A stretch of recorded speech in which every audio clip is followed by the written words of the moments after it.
Hello, thank you for joining us. This is our second go at a roundtable discussion. We have a group of us people here on YouTube that like to talk about all things fiber and textile arts related. We are geographically very varied, different stages in life, different places in careers. We are obviously all do have some similarities as well. So we are not going to say that we accurately represent all sectors of the fiber arts community. If you have any things that you would like to add to the conversation in the comments below, please do so. We welcome any and all discourse and the chance to continue the conversation after the video is up. Today, I want to start with, we've got, holy crap, it's Jo from Sewing Nerd Studios. She's joining us. Jo, why don't you tell us about where we can find you and what your channel's about? Hi, yeah. So, as Manda mentioned, Sewing Nerd Studios, I sew nerdy things and I'm a nerd about the sewing itself. So, I do a little bit of everything. Chaos Gremlin. I've been enjoying that term. But yeah, so I have a YouTube channel where I do like sewing diaries. Sometimes they're a little more tutorial-y, and then sometimes it's just absolute madness ensuing. And then yeah, I have an Etsy shop called Sewing Nerd Studios where I will sell some of the stuff that I make. I think that about covers it. Awesome. Carrie, can you go ahead and let us know a little bit about you and your channel? Yes, so I'm Carrie. My channel is Carrie Craft Geek, and I'm at Carrie Craft Geek on, as I always say, all the social medias that I'm at Carrie Craft Geek. But yeah, so my channel is really mostly about knitting, but really my just love of making pretty things with pretty string. And so tend to do a lot of knitting tutorials. I've dabbled with doing Tunisian crochet tutorial. I do reviews. I do show and tells. I kind of just do whatever it is I feel like talking about the day that I sit in front of the camera. So some of them are more planned out than others, but the hope is always that it is fun, entertaining, and informative. Awesome, thanks. Yeah. Evie, where tell us where we can find you. We don't have any idea. And also tell us like what goes on your channel, just for the people who don't know. Hi, I'm Evie, and my channel name is Jillian Eve, and I can be found on YouTube and also kind of Instagram and TikTok, Jillian Eve FA for fiber art. The main thing that I do is spinning. I like to spin all different kinds of fibers, and then I make things that I have spun. So I dabble in knitting, weaving, crochet. I do some different varieties of weaving, like tablet weaving and things like that. And a big part of the focus of my channel is spinning, but then also incorporating history, what we can learn from history, and how we can apply some of the lessons we can learn from the past into the present in the ways that it can influence more of a sustainable fashion kind of mindset. So awesome. Well, thank you all for joining me. I am Amanda. This is the MandaMadeIt YouTube channel. I am a jack of all trades, and my primary focus is scouring wool. That's just my first love, and it's a recent first love, but I enjoy it. You can find me at Coastal Wool Washing on Instagram. My Etsy shop is Coastal Wool Washing, and also this is my channel, MandaMadeIt. So you're already here. Am I forgetting anything else? I don't think so. Did I say Instagram? I think I did. Coastal Wool Washing. Just look for Coastal Wool Washing, you'll find me. So this is a fun little chat. It is coming to the end of July. So we are gonna chat a little bit about summer makes. And I think one of the things that we need to do is define what a summer make is, because I think that there's a bit of a difference between how people approach it, depending one on where they are, because clearly summer can look different for different regions, and also just in how individuals think about it. Carrie, do you have, what's your idea of a summer make, and what are you making right now? So I live in Los Angeles, so in a way, all my makes are summer makes. That's not true. We do have weather. It's not always sunshine. We had a very rainy winter, and there's award seasons and fire. Anyway, I won't get into all that. But yeah, for me, a summer make is something that I am making during the summertime. So it does tend to be more plant-based fibers. If I make a wool project, it's usually going to be a smaller project, like socks or mittens, or, you know, things like that, because anything, I just don't want anything like real heavy. So for me, that's what a summer make is, what I'm making during the summer, and that is comfortable to make during the summer. Not necessarily something that will end up being worn until, or at least for this summer, maybe next summer, depending on how long it takes. Are you working on any sort of summer project right now? Yes, I am, always. So this is what I'm working on. Let me unfurl it. This is a shawl that I'm working on, lace shawl. Bring it closer to the camera. So this is a cotton linen blend. It's Patton's linen, which actually Jillian Evie turned me on to it when she found it at I found it at Joann's. Evie had mentioned it. It was at Joann's. So I got it, and I'm really enjoying this yarn. I'm pleasantly surprised actually by it. But yeah, so a lace shawl project with plant-based fibers. I think it's like, it's a triangle shawl. I think it's a nice project to make in the summer that's a little bigger, but not like where it's sitting on my lap and I'm starting to sweat unnecessarily. Totally. All right, Joe, what about you? You're coming more from the sewing end of things. You know, I assume that, you know, the seasons still work the same as for knitters and spinners. I'm just starting to sew, so, you know, I'm not sure how this works for you guys. Yeah, like the one time I got myself to make a quilt was like dead of winter. So I do try to take that into account. And the more I have sewn, I'm like Evie in that I try to be fairly sustainable, you know, imperfect with it. And there's sometimes, you know, I can't not get the shiny thing, you know, but I do try to just work with whatever I stumble across. And I have learned that some fabrics are less comfortable to wear in the hotter months. So I will not do any more summer projects that involve silk charmeuse, but usually how I used to do things is like beginning of the year, I'd kind of set like a really ambitious list for what I wanted to make by the end of the year. And then usually summer is when I'd have that kind of mid-year check-in, usually get mad at myself for not getting more of that list done. And then I used to get like really ahead of myself and like wanted to do really involved projects and almost like immediately burn myself out on it. Cause also like I live in New England and it is much more humid than you would think it would be in the Northeast.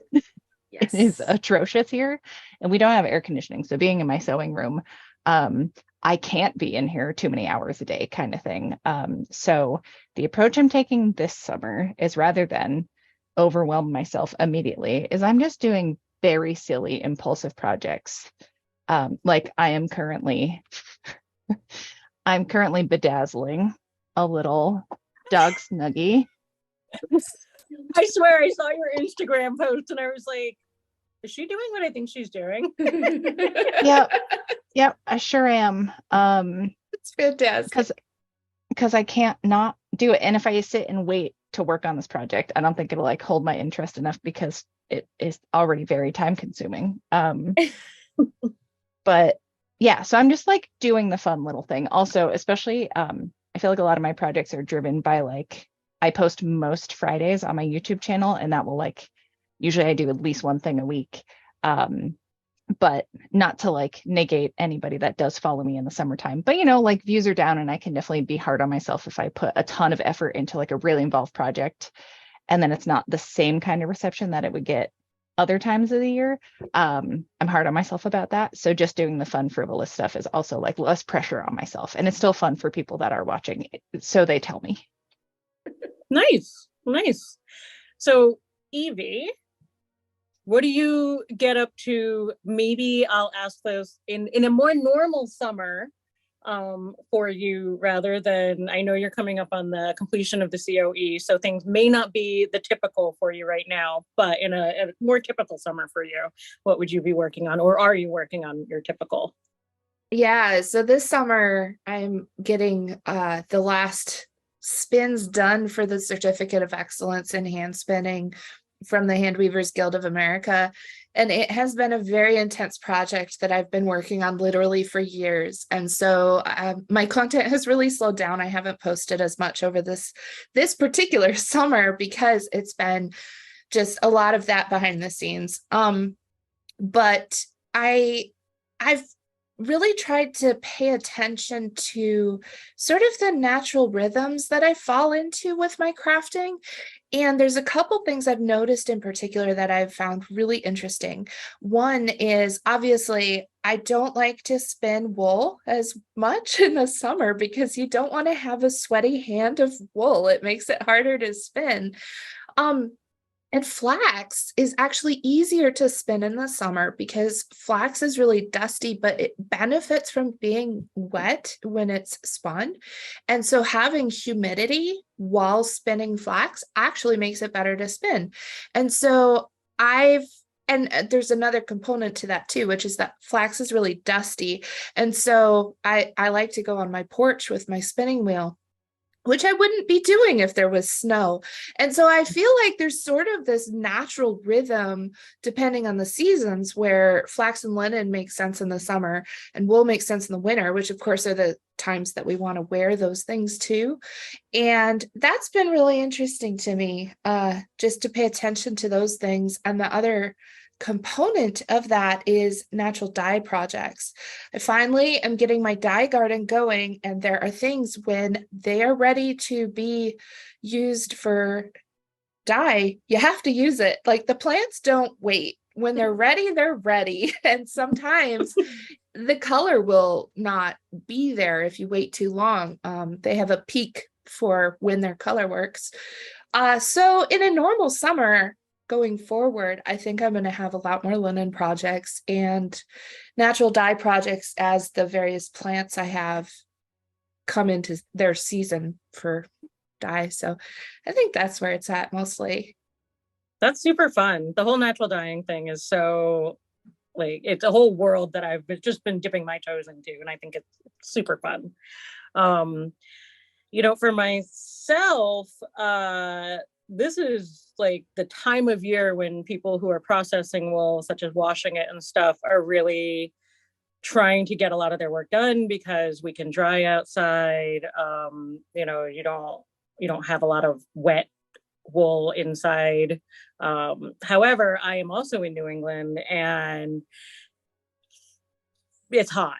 It's very, very hot. And my shop does not have AC. So standing over sinks full of 150-degree water, lifting hot, wet wool out of the place is not, it's not necessarily the most fun thing I've been doing. I still want to do it, obviously, because I like the magic, but it's very uncomfortable in some days.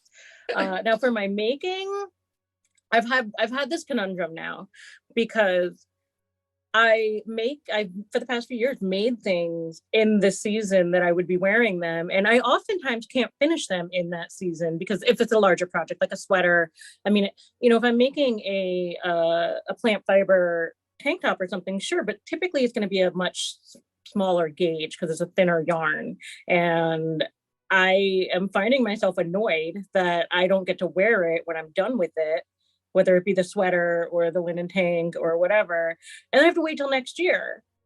So I've been thinking about not necessarily swapping, but really being more mindful of like when I'm going to make something. Because if I want the sweater to wear in the winter, I can't wait until November to start it, because my actual ability to finish it before it starts to warm up, or at least get warm enough where the sweater is too uncomfortable, uh not really there. So I don't know. That's why I ask, how you define a summer make, or even just any seasonal make, because, sewing wise, I can make outfits now that, yes, I could wear now, which is, in fact, I just made this 2 weeks ago. So like that was, sewing is a lot more, what's the word I'm looking for? The thing where it makes you feel gratification. Instant gratification. Yes. Sewing seems to me to give a little bit more instant gratification in some instances than my fiber work, crocheting, knitting, weaving, any of that. So I don't know. I currently have on my needles a Gansey sweater. I don't think I brought it down. A long-term sweater project for my husband that's like on size 0 and 1 knitting needles, which I don't know the millimeters on that, but it's ridiculously small, very tight gauge. And I can't work on that very much at one time. And if I am, I'm sitting in front of the air conditioning. Otherwise though, I thought about, and I tried cross stitch because it's much less bulky and big, and I'm still working with my hands, but not, and then I always have socks going and stuff. But, I think plant fibers for spinning give me the heebie-jeebies in my skin, and I want to love them, but I have to blend them with wool in order to be able to work with them in any sort of large amount. So, which is sad because I really want to, but I can't roll with it as much as I want to. So does anybody have anything to add to the summer makes conversation at all? I just wanted to second what you were saying about that tricky timing aspect with knitting and crochet and everything, because like this back here is a project I did in the spring, and I started in early spring, and I did it specifically because I wanted to have this to wear in the summer.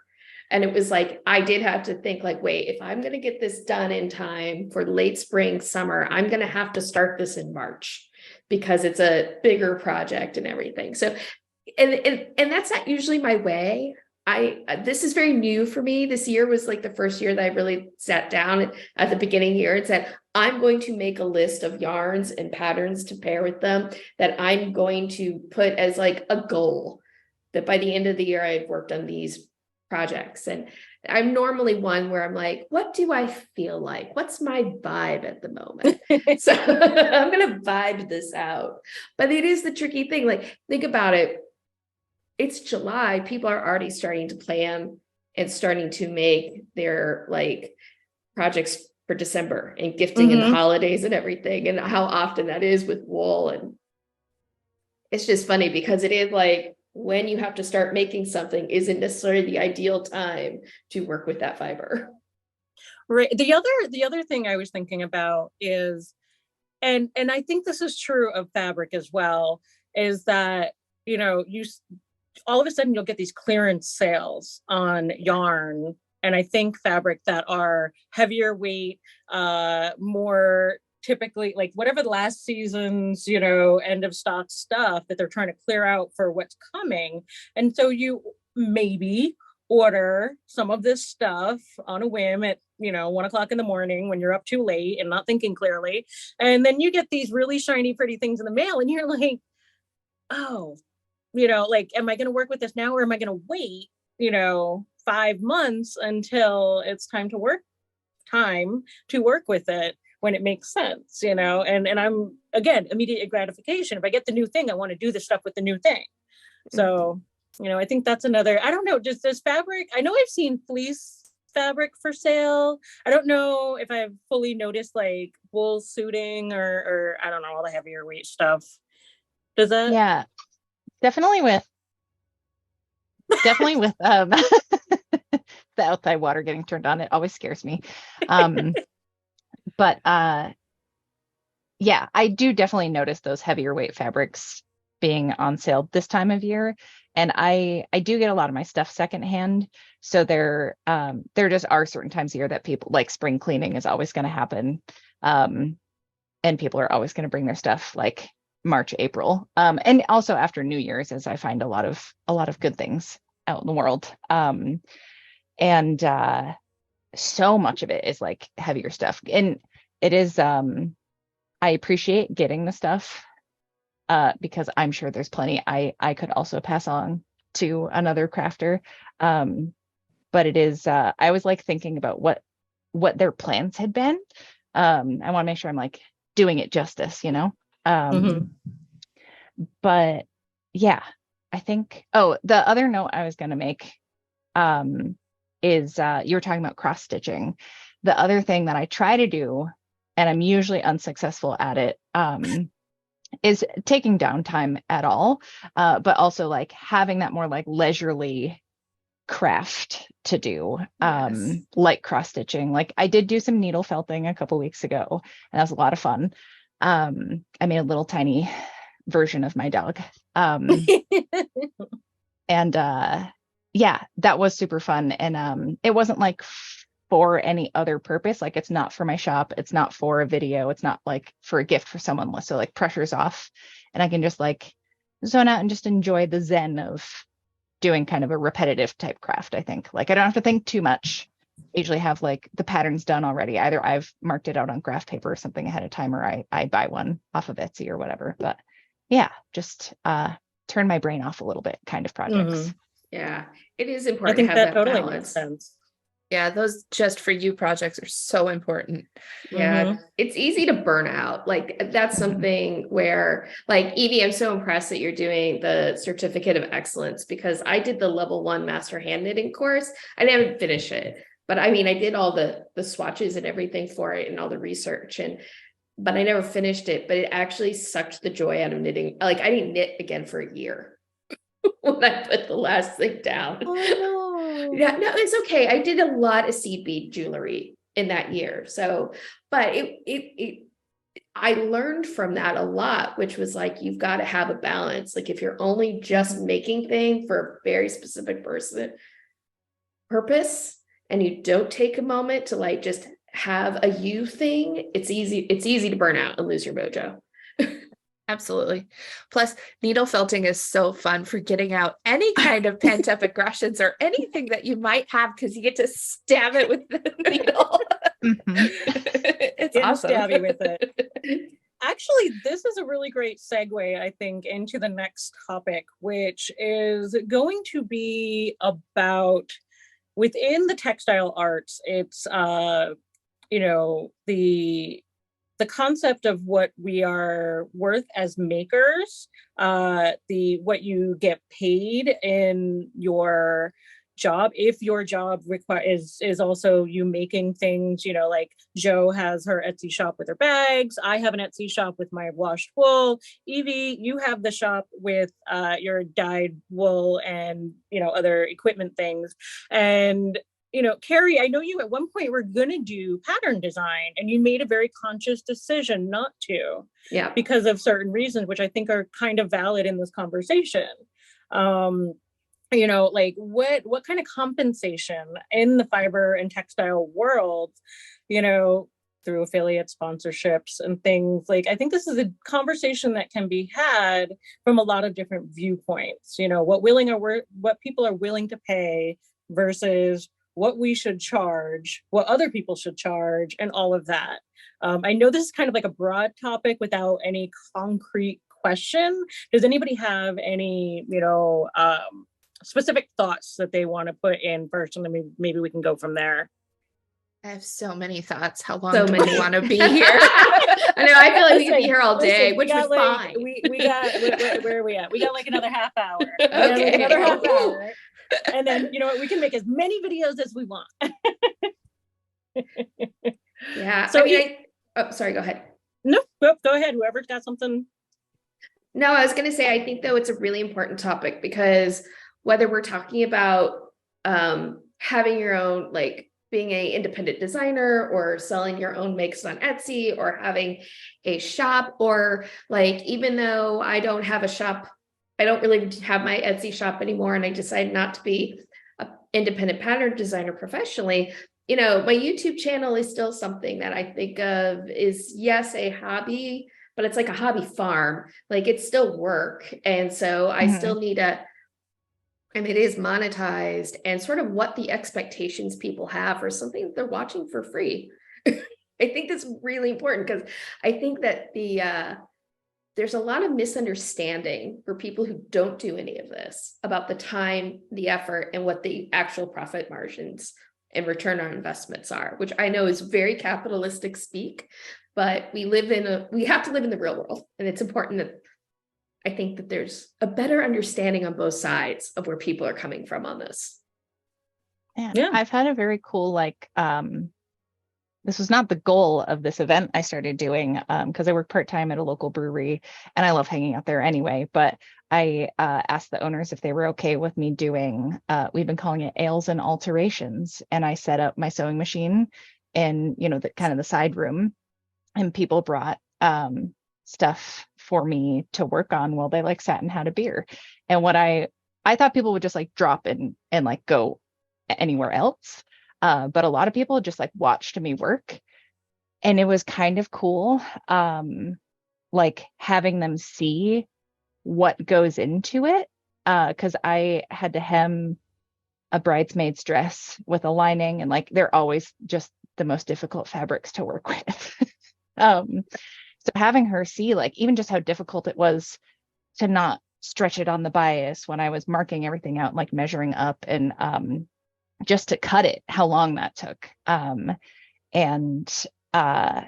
Yeah, multiple people were just like, I didn't realize like just how much goes into this. You think, oh, I'll just get it hemmed real quick. It's just like, I'll be on the machine for 10 minutes. And sometimes, you know, if I'm just hemming a pair of jeans or whatever, I can probably get it done in 10 minutes. But even then you gotta like, there's specialty needles and specialty thread, and people don't think about all of that stuff involved with it. So it was really neat seeing people's response to seeing me work on stuff. Like kind of a reality check for some people. They were like, wow, this is like really labor intensive. And they saw how much I had to do kind of an odd job for someone. And they saw like how much like physical intensity goes into it too. Like there's a reason I'm always wearing a heating pad on my shoulder. That, first of all, that is so cool that you even like had that concept, and that you found a place that you could do it, and then that it worked. And, you know, like people brought their stuff. Somebody brought a bridesmaid's dress. Like, that was the first thing I had to work on. And yeah, it was, I was able to do it. Wearing it as the bridesmaid? They were, so it was on a Thursday night, and the wedding they were part of was on Saturday. So they brought it in. Yeah. That's amazing. So you saved their ass basically. Yeah. So when I, what I've been doing when it's time to charge someone for it, where some people were asking if I was doing that just like for free. And if someone needs like pants hemmed for work or whatever, like I'm happy to like do some of that stuff, pro bono, I guess. But I broke down like, okay, it took me 2.5 hours to do this, and like broke down the math for them. And they were like, of course I want you to pay yourself more than $8 an hour for this work. So they, that person in particular tipped me like, or paid me like 50% more than I had even asked for. Cause she got to see it. She's like, I genuinely had no idea, cause she was gonna bring it somewhere else, but they didn't have time to do it. She's like, you also rushed this. So yeah, I'm glad that event worked out, and we're going to like do it monthly going forward. But I didn't know what to expect people's response to be. So thankfully it was good. Thankfully other people were like, this is a good idea. But yeah, that is bridesmaid's so cool. Dress right out the gate. Yeah. that was like so the deep end. I do think that people are fascinated by how this stuff is done, because a lot of people don't grow up anymore with those things happening in their home. Totally. Evie, you had lots of thoughts. Would you care to share a few? I do. I'm going to try and keep them on the same rabbit trail. So, first of all, Joe, I think that's awesome. Not just that people get their stuff mended, but the education, like you were saying, and Carrie, people don't grow up with that and they're not aware of that. And something that goes around all the time, every time crochet, clothing, whatever starts to trend, there's always those memes and the information going out saying, hey, crochet cannot be mechanized. If you are buying crochet in a store that was stitched every single stitch by a person's hands, and we're paying $3 for a hat, or, like these things that are completely done by hand by people, right? Like knit can be done with a machine. But I think there's a whole other side to that conversation, which is that sewing cannot fully be mechanized. Every piece of clothing you have that is stitched, that's a human skill. It can't be replaced by machines. And so every item that you have, a person sewed that. And that really gets into the whole Oh, I'm so sorry. That really gets into the whole conversation about, are people being paid for their labor in every corner of the whole production of textiles, whether they are, people in the global South who are, have no other options but to work for less than living wage, or whether it's people who, like I could go buy all of my clothes. I don't have to make my own clothes. I have that choice. I have that option, but making my own clothes also gives me the opportunity to educate people and say, hey, look, this is the labor that goes into these things, and this is what that looks like. And I think that overall, we all need to be more informed about that labor, because it really is labor. And then on top of that, when we layer on top of that, that most people, not everybody, but most people who do any work with textiles tend to be female presenting women, identifying, and historically it's just been work that has been so devalued. And so when you come into a place like, having a YouTube channel, having a shop, doing tailoring, any of that, there's such an expectation that that labor is going to be done for free or for a very low wage. And that absolutely needs to be a constant conversation and education. It's just a really, really important topic.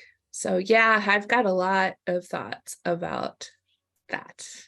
Yeah. Well, I am curious because we were at a book chat fairly recently with and the author was talking about the concept of, it was the author of Fabric of Civilization, and she was talking about the concept over history of where and how people got paid, because the people who had to spin all day to make the thread or the yarn, to do the weaving, to do the sewing, to do the stuff, where does the money come from to pay everybody what they should get paid, or what we think they should get paid, and then not to have to charge exorbitant amounts of regular people who are the people making the yarn to make these things.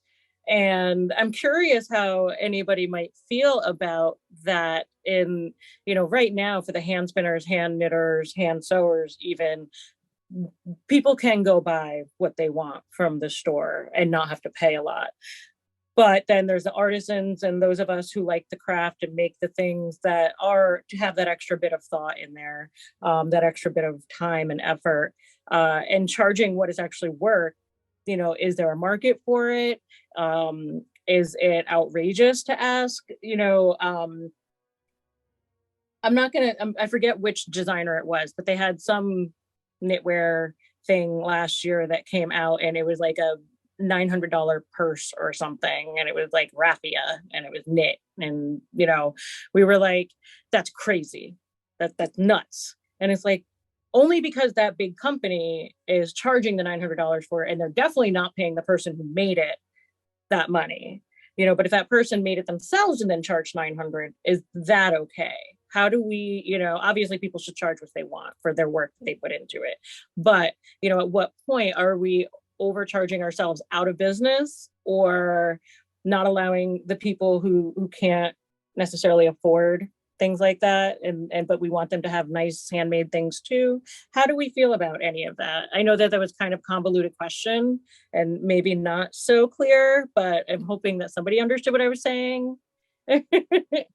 I can hop in. I think I know where you're going with this. And also I was at that book chat, but I think that for me, there's two main things about all of that. One is to separate myself from branding and marketing and all of those luxury brands that charge exorbitant amounts of money for items. It's just branding and marketing. It's the same items as anywhere else.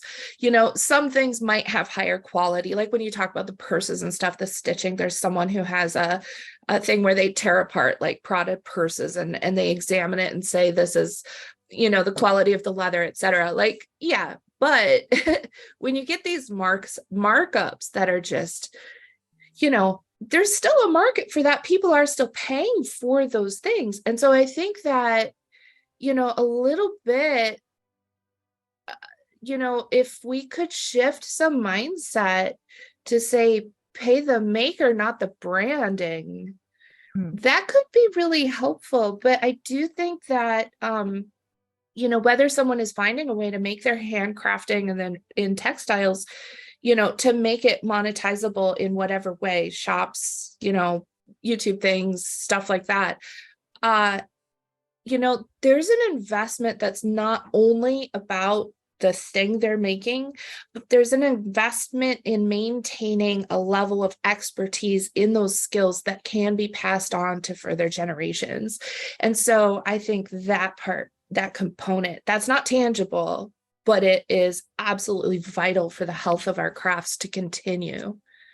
Oh, I 100% agree with that, because I think it's really interesting that to go on to handing down the expertise, right? Like a big part of the motivation for me to do my YouTube channel, besides just wanting to talk about knitting with people who are actually interested in it and not bore my husband all the time, was that I wanted people to have access to knowledge who maybe didn't have the time or even the drive or interest to get more technical knowledge about knitting, because knitting is actually a very technical craft. Yes, anybody can pick up two pairs of sticks and start pulling loops through it and get knitting. But when you start really going into deeper levels, it's actually pretty technical craft.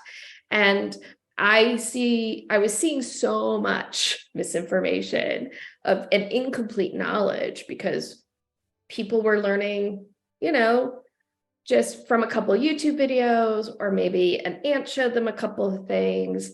And it's just like, I don't want this knowledge to get lost or become so niche and archaic, that it becomes like sprang, which if you don't know what sprang is. I have a very vague idea of what sprang is, and I think it's only because of conversation that you were having about it. But I wouldn't know what spring was without YouTube. Yeah, same. Right. I wouldn't know what sprang is. I think YouTube has been a great repository, a great way to get this knowledge distributed and hopefully maintained. But same, I wouldn't know what sprang was without YouTube. But I think the other half of that, pay the maker, because I was very fortunate on my honeymoon. I took a Mediterranean cruise and we had a stop in Turkey, and Turkey is where most of the high-end leather goods are made, right?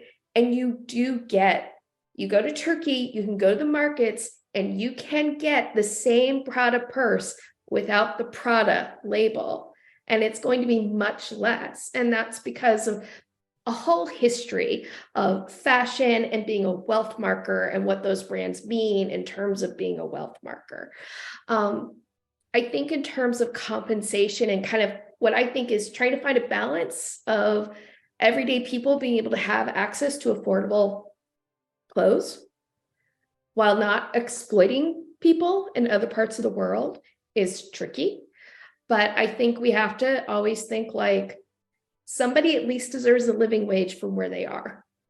Like, I think that is sort of a if you have that as a bedrock principle, your buying choices, I think, become very different. And I think the other half of that is how much is this fast fashion isn't about people having access necessarily to affordable clothes, but people just being able to have more. And I think that's a mindset that we need to get out of for many, many reasons. Of like, it's okay not to have 20 t-shirts. You can have 5, and that's plenty. People used to get by with far fewer much smaller closets because they didn't have many clothes, and the clothes that they did have, they stretched out over time and repurposed and all these things. So to continue this, Joe, I want to ask you, you take commission work, right? As a sewist, is it a tailor or a sewist, or are those terms interchangeable? I don't think I have the training to call myself a tailor. I think like there is tailoring I can do, but I don't think I have gotten to that tier of sewing. Yeah. So like, sewist, I guess. So you do take commission work, but I do understand, like, for knitters and crocheters, we definitely have friends, family, strangers on the bus. Oh, you could make that for me. No, I couldn't. I'm assuming something similar like that has to happen when somebody, I know that you're most likely not, actually you do bring your sewing machine to a bar. So maybe, but I assume you're not bringing it on the bus or to the park. Right. Yeah. There are, basically the first question I get asked as soon as anybody, say I'm working the tap room at this brewery, someone finds out that I sew, the first question is like, oh, I have this, could you fix it? And some people absolutely understand, like, oh, replacing a separating zipper from a coat is like kind of a pain in the butt. So understanding that there's going to have to be compensation for it. But there are other people that want, and I invest the time, I'll thrift things that like came from a fast fashion place, but like I want it to live as long as it can. So I put the time into my own stuff. But if someone buys a dress for $8 and they want the hem taken up or the sleeves taken off or something like this, and depending on the fabric, depending on how involved it is, if I'm even charging $15 just for like the labor cost for working on it for an hour, there are many people that are just like, but that costs more than the garment. Of course, my internal thoughts, and sometimes I will let those be outside thoughts, are about like, right, but that person probably wasn't paid fairly that made the initial dress to start with, which is why it was so inexpensive. And it was also poorly made, or like made with not a lot of structural integrity so that it's disposable, like on purpose. It's kind of made bad so that you'll buy the next season stuff, or I don't even know if it's seasons anymore. It's like sometimes it's 2 weeks and there's a whole new collection of stuff in some of those stores, and it is horrifying to watch. But yeah, it's interesting, the difference in some people asking about me fixing stuff or even making a custom thing. There are people that are like, well, I could buy a t-shirt for this much somewhere else, or like something that has been helpful. If someone wants a custom fabric and they want me to make a bag or something out of it, I can certainly order it. If it's on Spoonflower or something like that, I can certainly order it and then add that to the cost of everything. And there have been times that's been a lot for someone.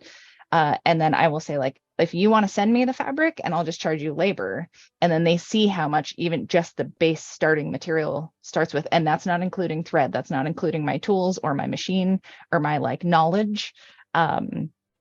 It is like helpful kind of getting them more involved with me, to see what actually goes into it. So I'm actually like that much more excited about doing future in-person events and like just how fascinated people were. Because I also, even just if I'm live streaming or if I post a video, you know, I'll get people asking why I'll do a tutorial on a bag I'm making that I also sell at markets or am in my Etsy shop. And there are people that have given me tips on how to like perfect the zipper tabs at the top of my bag that have then asked me, like they clearly have had more knowledge than me to start with. And then they just don't want to make it themselves. So that they'll pay me to do it because they're like, yeah, but this, you know, I don't have the energy to do it or something like that.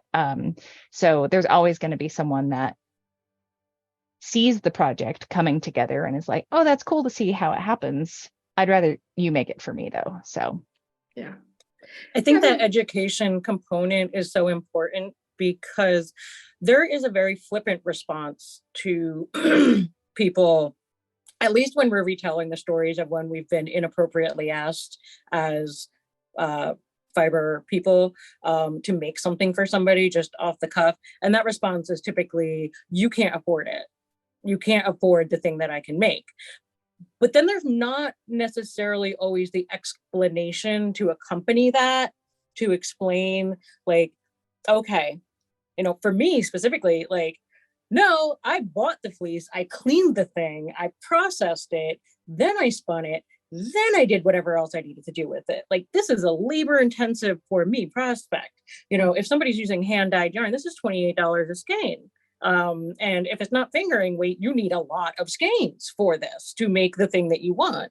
You know, you're already easily looking at a sweater of hand dyed yarn. You're easily looking at $125 straight out the gate for just that, without thinking about the cost of your, like you said, your tools, your knowledge, the pattern, which, because you have to pay the pattern designers, you know. I have a visual example. I can hold it up right now. Oh, yes. Okay. Yeah, do it. Okay, ready?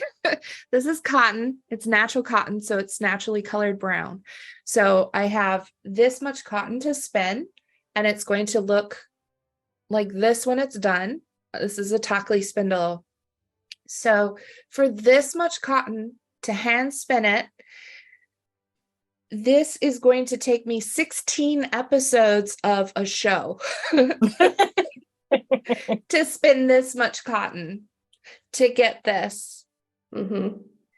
And so when you pause for just a moment and think about, you know, the labor, it's astounding. And so for me, when people are like, oh, can you make me one? And I'm like, I spun this yarn, to explain to people not only how long it takes to do it, but also that I can do it quickly because I've paid for the equipment that I need, and I've invested my time to learn and get that expertise in my fingers, because you cannot shortcut that. It is practice and practice and more practice.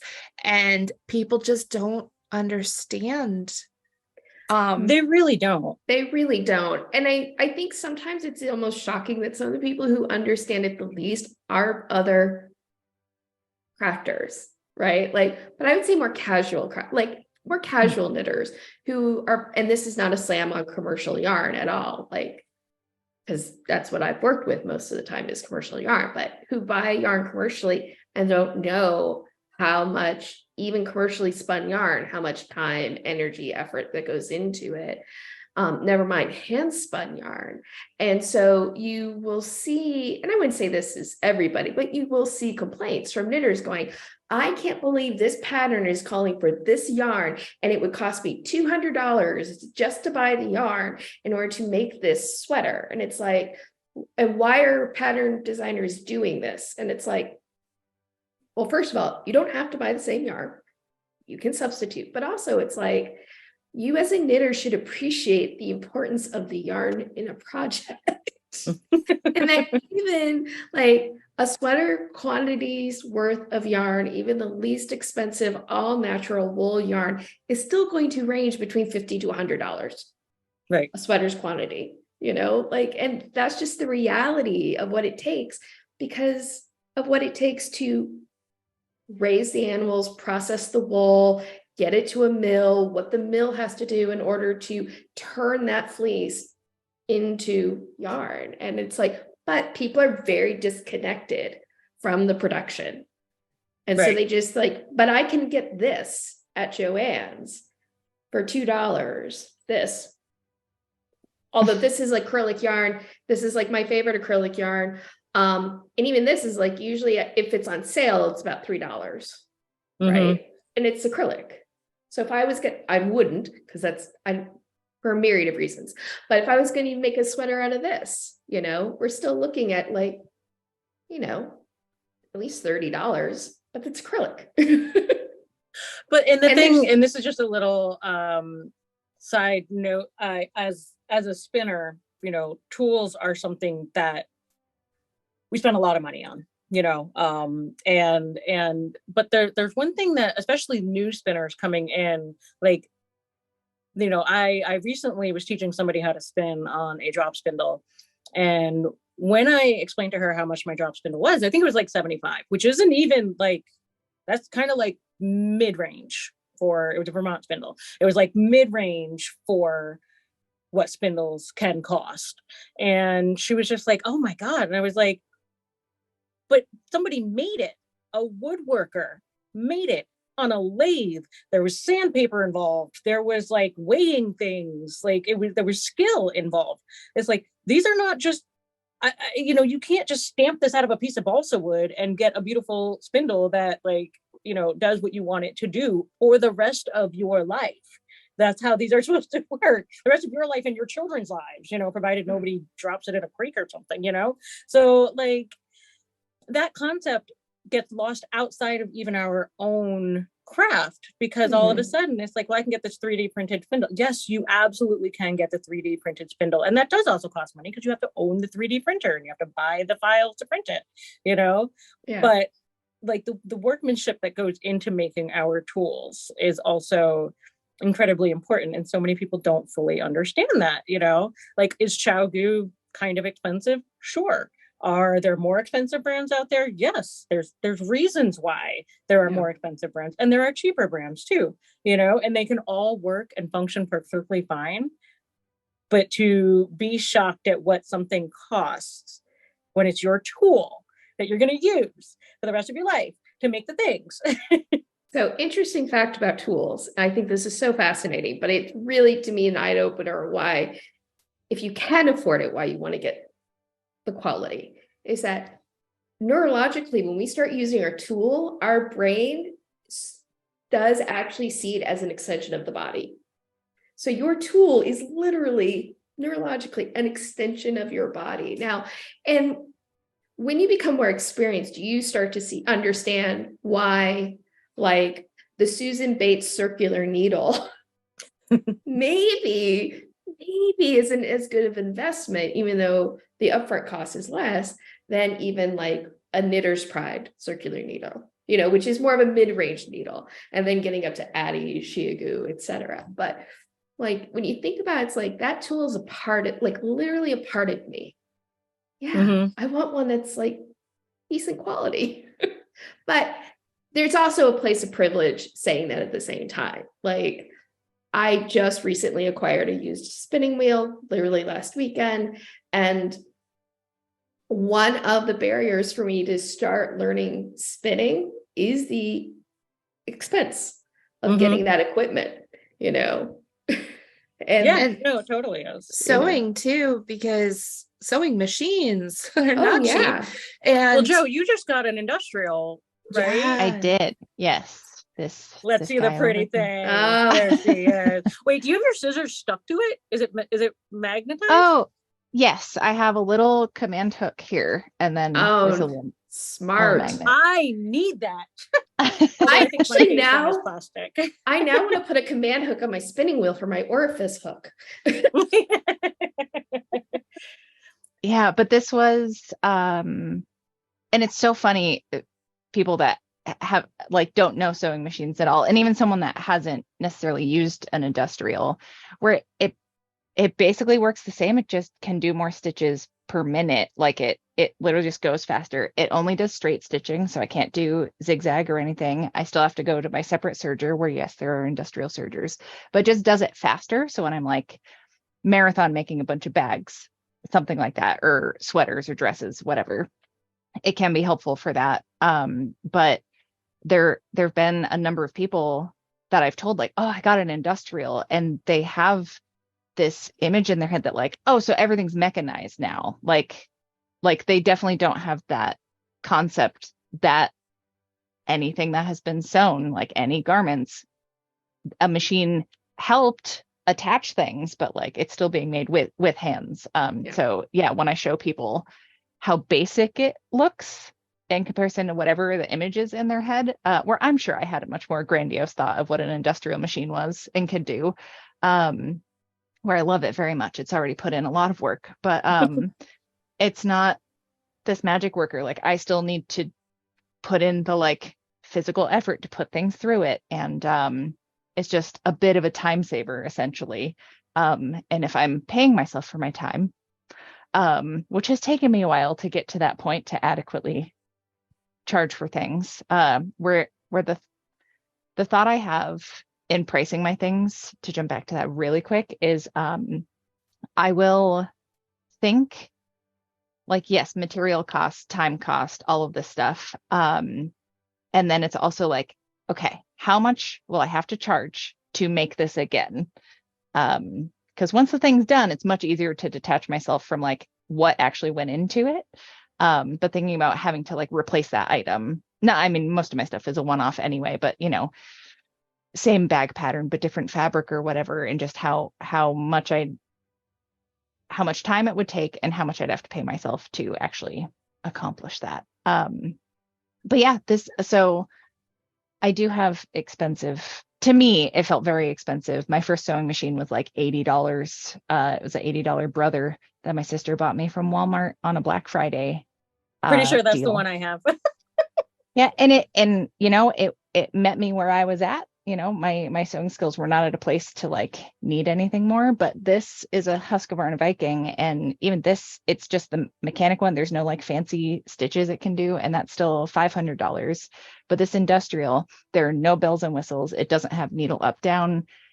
It has like a big presser foot and it goes fast. That's about it. But it was almost $1,500, which, you know, is very prohibitively expensive. I've been saving for 4.5 years for this, and finally was able to get it. And yeah, I'm very happy to have it, but this is definitely like an investment in future me getting to like have an easier time sewing, but expensive.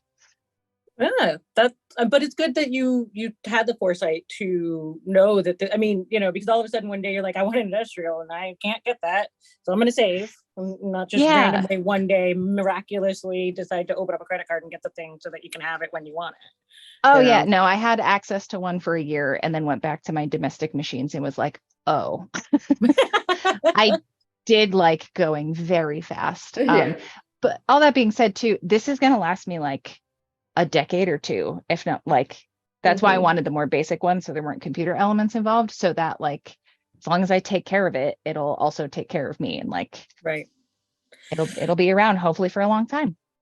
Yeah, awesome. I was very fortunate. My mother-in-law gifted me her old Viking machine, which was computerized, and it works great. She had the motherboard replaced before she sent it to me and everything. And yet I still sit there and I'm like, you know what? If I was going to buy a machine knowing everything I know now, which is still very basic with sewing, I would just get a mechanized one. I wouldn't get a computer one, because the thing with computers is like, computers break very easily. Yeah.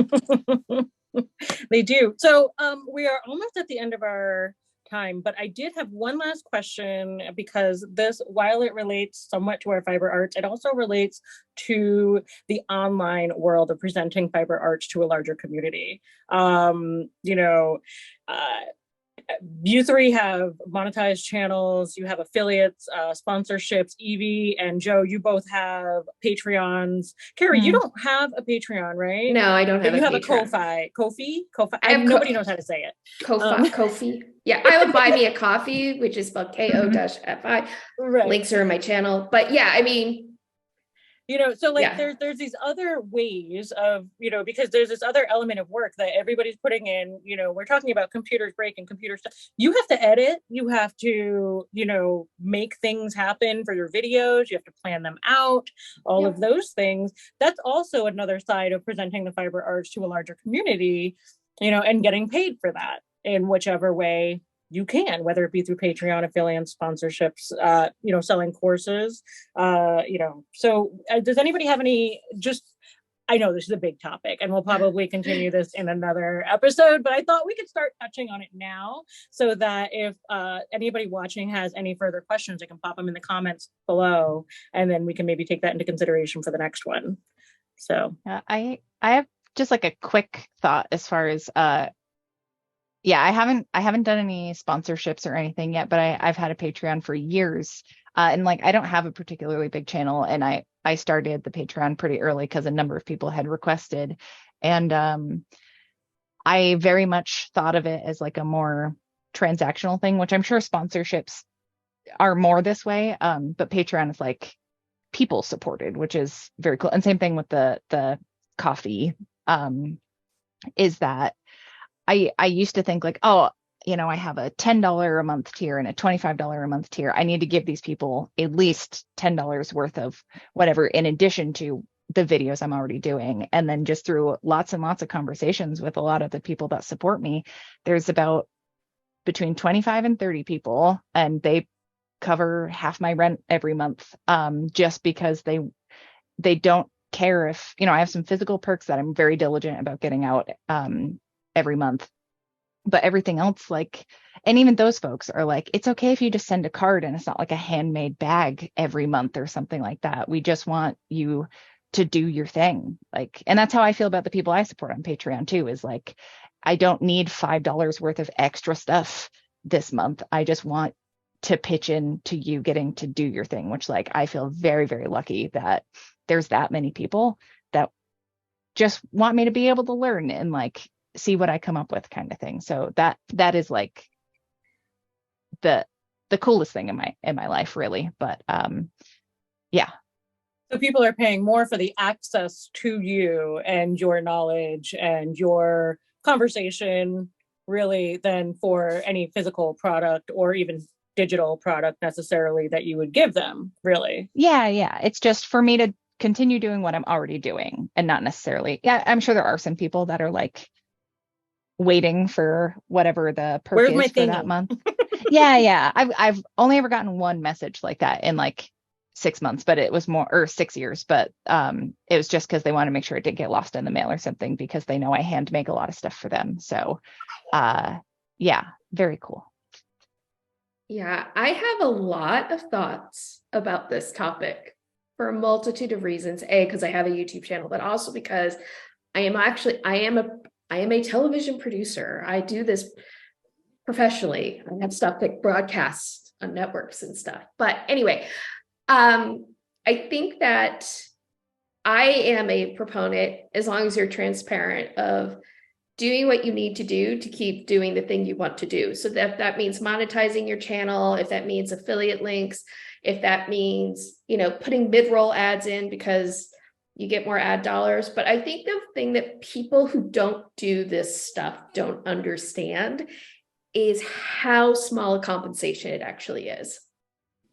Right? They think, oh, you have a YouTube channel and you got 200 views on that. Oh, you must be making bank. I'm like, no, that's about $2 that I earned from that video so far. It's about $30 a month, $50 if it's the holidays, I have videos that have had over 10,000 views. Mm-hmm. On the video, 10,000 views. Yeah. And I made $30 from that video. Right. And that video took tens of hours of editing. And that's aside from all of the work it took to do the project that I was documenting and sharing in the video. And I don't think people understand that YouTubers, people with YouTube channels, we don't get paid unless people are watching the ads. So people who are skipping ads and people who have like ad blockers, we don't get paid. We don't get paid. We don't get paid, and it's not a lot of compensation. So the point of having, you know, a channel that has the kinds of numbers where we do get thousands of subscribers and views, what that does is open the door for sponsorships, and the sponsorships and the ad money and the Patreon and the shop and all of that, all of it combined, and the affiliate links, all of it combined is what gets you to that point where you can say, this is a sustainable thing I can do full time and cover my bills. Right. But especially for people just starting out who don't have the audience and that level of support to do it, it's rough. You're going to have a lot of late nights, and you're going to work weekends to build it and make it happen. And it's not, I think there's been people who have made millions from YouTube, but they've been on YouTube for a long time and they have millions in their audience. Right. And it's not in the crafting realm. And it's a very small percentage. It's like anything, right? In society, it's a very tiny percentage of people who get to that level. Most people are never going to reach those heights. And it is a hobby, like, and it's kind of an expensive hobby. Like, because people don't realize, like, yes, the editing. I mean, look, and I professionally use Avid and Premiere, right, in my work life. But my YouTube videos, I am still editing with the free iMovie on my computer because it's free and it avoids an expense. But like the time on the computer, there's like the investment in lights, the investment in camera, the investment in microphones, the investment so that we can give like a quality video that people want to watch, because people's expectations now for watching a YouTube video is much higher than it was even 10 years ago. Like, you watch videos from 10 years ago that was shot on an iPhone from 10 years ago, the lighting is terrible. You may or may not be able to hear them all that well. Like, you could not build a channel off the quality of that video. So it's just people, but people don't know what they don't know. And so they're just thinking, oh, it's free for me to enjoy, and have a lot of opinions about the quality of it. And if people don't want to watch ads, there's also the YouTube Premium, and then you don't get the ads. Creators do get paid if you're watching their videos with YouTube Premium. We see that in the analytics. And I'm not trying to I'm trying to educate. I want people to understand how it works, how the creator economy works. Because really, I think everything, whether it's clothing or whether it's, videos that we're putting out or reels or Instagram posts or whatever it is, I think transparency is the key overall. Yeah, I agree. And I want to say, I so appreciate and love my subscribers. Like, I wouldn't keep doing what I do without their, frankly, support and encouragement, because like there's some rough moments.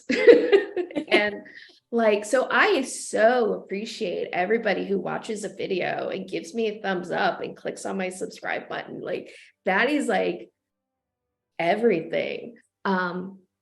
I think that, like you said, Evie, it's about education and people just understanding like the work we put in so that they can enjoy that content, because a lot of us are doing it out of passion. We're not, and we still have our day jobs.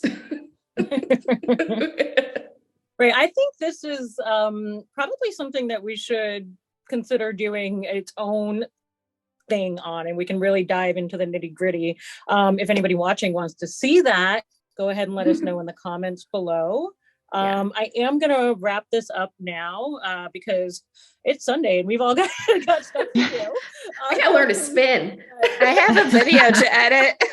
Right. Speaking I have a dog snuggie to bedazzle. Yay, Joe, Carrie, and Evie, all for joining me here on MandaMadeIt. I can't wait to do this again. And, for anybody watching, I will have everybody's info linked down below in the description box. And please chime in the comments. Let us know what you think. like, share, subscribe, all the stuff. And yeah, we will see everybody next time. All right. All right. Bye. Bye. Bye.